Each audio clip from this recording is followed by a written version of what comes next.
নমস্কার বন্ধুরা, নতুন রেসিপিতে আপনাদের স্বাগত। আজকে আমি আবার একটা অন্যরকম রেসিপি নিয়ে এসেছি। আজকে আমি এই দেখুন বন্ধুরা, এই দেখুন গলদা চিংড়ি। এখানে এগুলো গলদা চিংড়ি, আর কালারগুলো দেখুন একদম নীলচে নীলচে কালার। এই গলদা চিংড়ি আমি আজ রান্নাঘরে গিয়ে কেটে ধুয়ে নেবো, তারপর গিয়ে বলবো, কেটে ধুয়ে নেওয়ার পর বলবো যে এটা আমি কি দিয়ে রান্না করব। আর কত সুন্দর টাটকা মাছগুলো দেখুন। এখানে 1 কেজি মাছ আছে। আসুন রান্নাঘরে আগে কেটে ধুয়ে নিন, তারপরে বলবো কি দিয়ে আমি এটা রান্না করব। দেখুন বন্ধুরা, আমি চিংড়ি মাছ ধুয়ে কেটে ধুয়ে নিয়ে এসেছি। আর উপকরণে দেবো চিংড়ি। আজকে আমি চিংড়ি মাছ ভাতে দেবো, তাই ভাতে দেওয়ার জন্য এই দেখুন ভাত বসিয়ে দিয়েছি। আর এদিকে আমি ততক্ষণ চিংড়ি মাছের মাথাটা মেখে রাখবো। তার জন্য আমি নিয়ে নিয়েছি এখানে নুন, কাজু বাদাম বাটা, পোস্ত বাটা, সর্ষে বাটা, কাঁচা লঙ্কা বাটা, কাঁচা লঙ্কা চেরা, হলুদ গুঁড়ো আর লঙ্কার গুঁড়ো। আর একটা যে জিনিস দেবো ধনেপাতা, সেটা আমি আমাদের বাড়িতেই লাগানো হয়েছে, সেটা পরে দেখাচ্ছি। আগে আমি এটা মেখে রেখে যাচ্ছি। চিংড়ি মাছটা প্রথমে মেখে নেবো, কারণ ভাতটা ফুটে উঠলেই দেবো।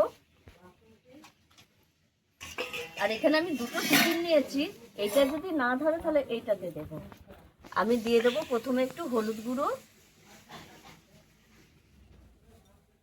একটু লঙ্কার গুঁড়ো,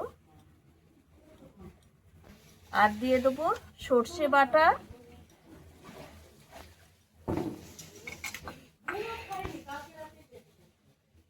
স্বাদ মতো নুন, কাঁচা লঙ্কা বাটা, পোস্ত বাটা, কাজু বাদাম বাটা,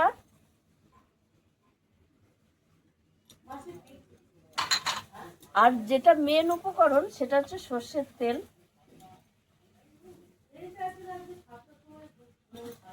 এটা দিয়ে আগে ভালো করে একটু মাখিয়ে রাখবো।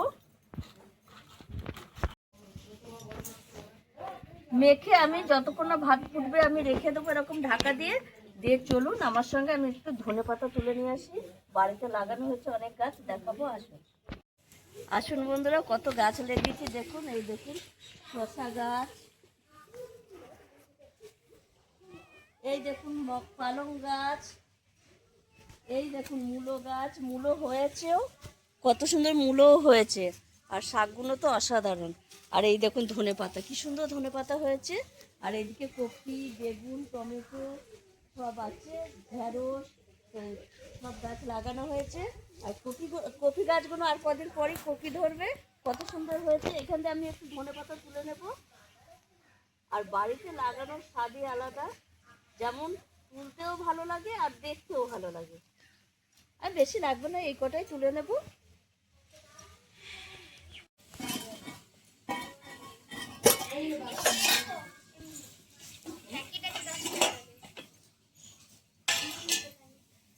এই দেখুন বন্ধুরা, মেখে আমি 10 মিনিট রেখে দিয়েছি। আর এর মধ্যে আমি একটু ধনেপাতা যে নিয়ে এলাম গাছ থেকে, ধনেপাতা দিয়ে দেবো, তাহলে একটু অন্যরকম টেস্ট লাগবে। আর এই শীতের সময় ধনেপাতা যাতেই দেবেন তাতেই ভালো লাগবে। এইবার আমি এই টিফিনটার মধ্যে দিয়ে দেবো।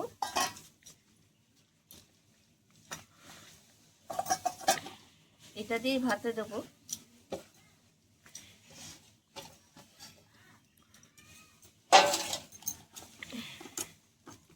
আর দিয়ে দেবো একটু চেরা কাঁচা লঙ্কা,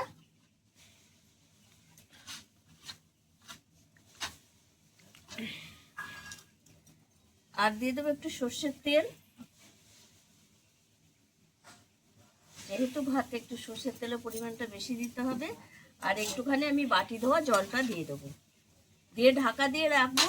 ভাত ফুটে উঠলেই দেবো।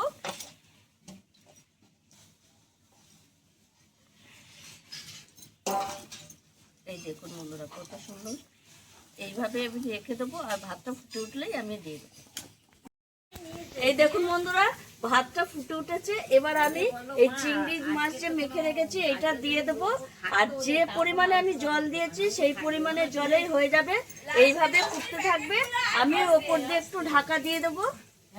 ঢাকাটা হবে না, এমনি ফুটবে, আস্তে আস্তে ফুটবে, মানে লো টু মিডিয়ামে ভাতটা ফুটবে। তাহলে জলটাও ঠিকঠাক হয়ে যাবে আর মাছটাও ঠিক হয়ে যাবে, আমাকে ফ্যান ঝরাতেও হবে না। এটা হোক ভাতটা, তারপর আমি। এই দেখুন বন্ধুরা, এইবার আমি খুলে দেখে নেবো। এই দেখুন একদম ভাতও হয়ে গেছে, মানে ফ্যানটা ঝরাতে হয়নি কিছু না। আর চিংড়ি মাছ আশা করি হয়ে গেছে। আমি এইভাবে আধ ঘন্টা রেখেছি। এবার আস্তে আস্তে চিংড়ি মাছের এটা তুলে নেব। তুলে যাবে না তো, ছোট হাঁড়ি হয়েছে ওই জন্য তোলা মুশকিল। আমি তুলে দেখাচ্ছি।